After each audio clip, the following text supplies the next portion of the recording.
வாழ்த்துகிறேன். நாளை கூட இந்த நிகழ்ச்சி மூலியமாக உங்களை சந்திக்க கர்த்தர் நம்மோடு அவர் பேச வல்லவரா இருக்கிறார். ஆமென்.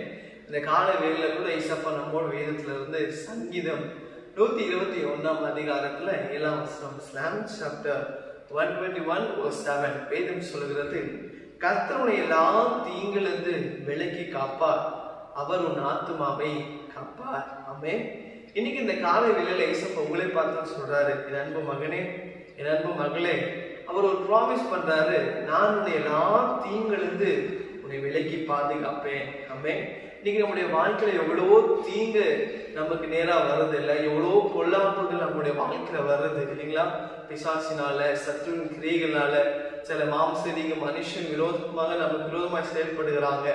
ஆனா ஏசப்பா சொல்றாரு, எந்த தீங்கு பொல்லாப்புகள், எந்த வியாதிகள், எந்த சத்துருவின் கிரியைகள் உங்களை அணுகாதபடிக்கு அவர் உங்களை பாதுகாப்பார். ஆமென். ஏன்னா ஏசப்பா நம்மளை பாதுகாக்கிற தேவன் எவ்வளவு நல்ல தேவன் இல்லைங்க. அவர் சொல்றாரு, நான் உங்களை எல்லா தீங்களுக்கு நம்மை பாதுகாக்கிற தேவனா இருக்கிறார். நீங்க சொல்லலாம், தம்பி எங்க பார்த்தாலும் எங்களுக்கு விரோதமாய் தீங்குப்பா, எது செஞ்சாலும் எங்களுக்கு விரோதமா குறை சொல்றாங்க. ஆனா கர்த்தர் சொல்றாரு, ஆபத்துகள் நேரிட்டாலும், உங்களுக்கு விரோதமாய் மனுஷர்கள் எழுப்பினாலும் அவர்களை எல்லா தீங்கிலிருந்து, எல்லா சத்துவின் சூழ்ச்சியிலிருந்து உங்களை விலக்கி பாதுகாப்பார். இரண்டாவது சொல்றாரு, அவரும் ஆத்மாவை காப்பார். ஆமென். நம்முடைய ஆத்மா நம்முடைய வாழ்க்கைக்கு ரொம்ப முக்கியம் இல்லைங்களா?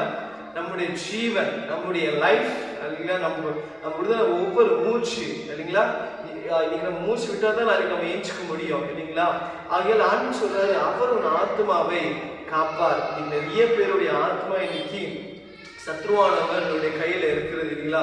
பார்க்க இன்னைக்கு நிறைய பேர் இன்னைக்கு வேலைக்கு நல்லா போவாங்க, இல்ல வண்டி நல்லா ஓட்டிட்டு போவாங்க. ஆனா எப்ப என்ன ஆகும் சொல்ல முடியாது. ஆனா இன்னைக்கு ஜீவனோட கர்த்தரை வச்சிருக்கிறாருன்னா அவர் நம்முடைய ஆத்மாவை பாதுகாக்கிறார். நம்ம எந்த தீங்கும், எந்த பொல்லாப்பு, எந்த வியாதிகள், எந்த சத்துவின் கிரியைகள் அணுகாதபடிக்கு நம்மை கர்த்தர் பாதுகாத்து கொண்டிருக்கிறார். இன்னைக்கு சொல்லுங்க, ஆண்டவரே இந்த கால வேளை எங்களோட பேசுறீங்களா? ஆண்டவரே எல்லா தீங்கிலிருந்து நான் உங்களை விலக்கி பாதுகாப்பேன், உங்களை ஆத்மாவை பாதுகாப்பேன்னு சொன்னீங்களப்பா. இன்னைக்கு சப்பா என்ன பாதுகாத்துக் கொள்ளுங்க சப்பா, என் பிள்ளைகளை பாதுகாத்துக் கொள்ளுங்க, என் குடும்பத்தை பாதுகாத்துக் கொள்ளுங்க.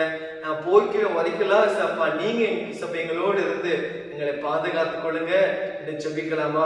ஆண்டவரே ஏதோ இந்த கால வேளையில சப்பா நீர் எங்களை ப்ராமிஸ் பண்ணபடி நான் உங்களை எல்லா தீங்கும் உங்களை விலைக்கு பாதுகாத்துக் கொள்வேன், உன் ஆத்மாவை பாதுகாத்துக் கொள்வேன் என்று சொன்னீங்களா? ஆண்டவரே ஏதோ இந்த நாள் இந்த வசனத்தின்படி சப்பா எங்களையும், என் பிள்ளைகளையும், சப்பா என் குடும்பங்களிலும் நாங்க செய்கிறதான ஒவ்வொரு காரியங்களை கர்த்தர் நீங்க பாதுகாத்துக் கொள்ளுங்க.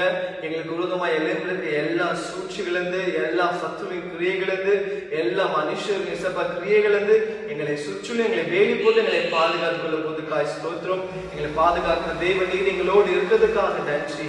இயேசுவின் நாமத்தில் பிதாவே, ஆமென், ஆமென். God bless.